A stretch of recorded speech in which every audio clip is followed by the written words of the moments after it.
Welcome to this screencast, which gives a brief overview of a blended learning approach to one unit of a BA course at the college. One of the main assessment tasks for the BA in Education and Training is an individual research project. Students are required to identify a research question, carry out a literature review, gather and interpret relevant data, draw conclusions and make recommendations. All of this information then has to be presented in the form of an 8,000-word research report. The individual nature of the project raises the following challenges in relation to teaching and learning. Because this is often the first time students have attempted anything on this scale, high levels of individual support are required. Because the students are allowed to select their own project and decide exactly what they want to do, they may find themselves working at different timescales to their peers. Similarly, the type of project that they choose to undertake may mean that they're using different research methods to their peers. And because these students are often juggling full-time or part-time work with the preparation of the research project, weekly attendance at college during the duration of this project is not always easy for them. The result can be that I feel as if I'm juggling lots of different balls. So this was a really good opportunity to think about a different way of working. In fact, the project lends itself to a blended approach, drawing on a range of strategies to ensure that all students are fully supported in the preparation and presentation of their research project. The following opportunities were those that I tried to exploit in the delivery of the project. I tried to deliver a highly personalised approach to learning. I tried to provide an easy way for them to access generic information that was relevant to all of them, but also to offer a range of different kinds of learning resources to provide a varied and coherent learning experience. At this point, it's really important to remember that blended learning is not a synonym for e-learning. Technology was used in conjunction with face-to-face methods to deliver a truly blended approach, and there were some key elements. The first column, in fact, is a really important one. Setting the scene with all students at the start was vital in terms of establishing shared expectations.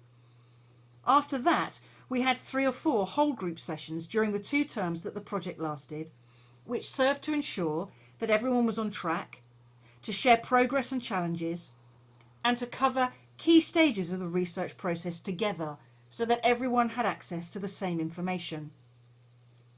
In addition, the aim was to maintain a strong group identity, to increase the probability that there would be some peer support outside the classroom during the course of the project. You'll see then that at an individual level there was face-to-face contact too, through the use of one-to-one tutorials.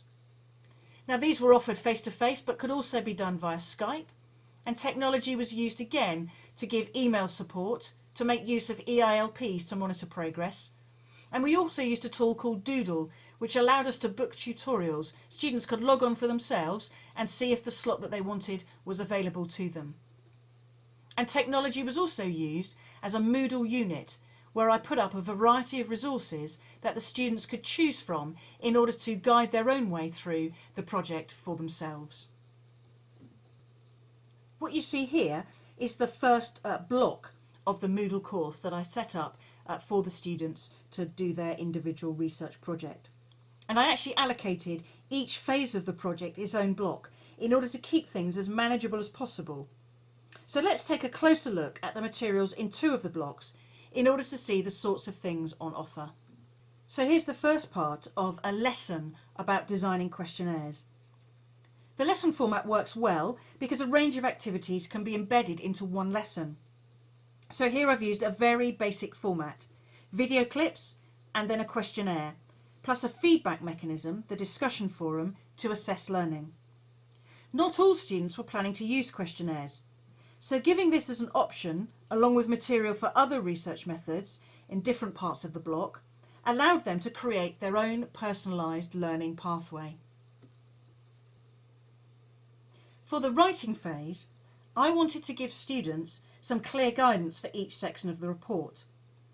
And one way to do this was to give them some examples to work with. This is still ongoing, as the writing phase takes place over the next 6 weeks. But I've started with a screencast, just like the one you're watching now, on writing introductions. I simply prepared a PowerPoint and then talked this through as a screencast. This allowed me to give students a basic structure for the introduction, and then to talk them through a worked example.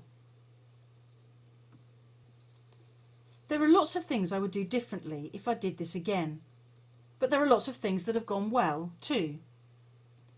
Some of the successes have been the personalised learning pathways that the students have been able to have.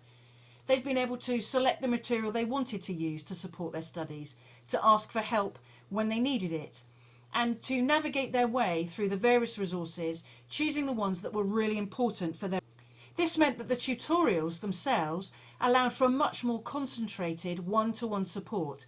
They could access generic information off-site or by contacting their peers, and the tutorials were particularly for them to focus on their project. Because Moodle allows me to track activities that students have accessed, to make use of EILPs, careful tracking of each student's progress was a really straightforward process. And I was surprised at the availability of a range of free and varied software that was easy to get to grips with, that I could begin to use to try and support my students' learning. But there have been some challenges too, and it would be wrong to leave these out of the screencast. There were initial problems, particularly at the start of the year, with Moodle access, and taking a while to resolve this became frustrating for students at times. There was minimal engagement with the discussion forum that I set up. To be honest, I think that if this had been a compulsory element, there would have been obviously a higher level of engagement, but really the students were focused on their own projects and their own work, and they didn't find really the time to discuss in the way that I would have liked them to in order to really support one another. My own limitations were also a problem at times. There were things I wanted to do with their technology that I still need to learn, but I guess that's an ongoing process. And here's a bit of jargon for you. Front loading. In an ideal world, everything would have been ready before the project began, but time was against me.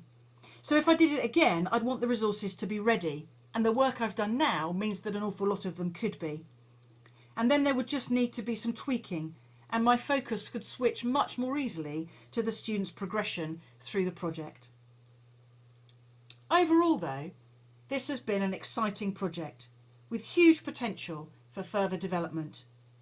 Developing my own skills, identifying units with potential for more blended learning, and helping students to fully engage for maximum benefit are my next steps.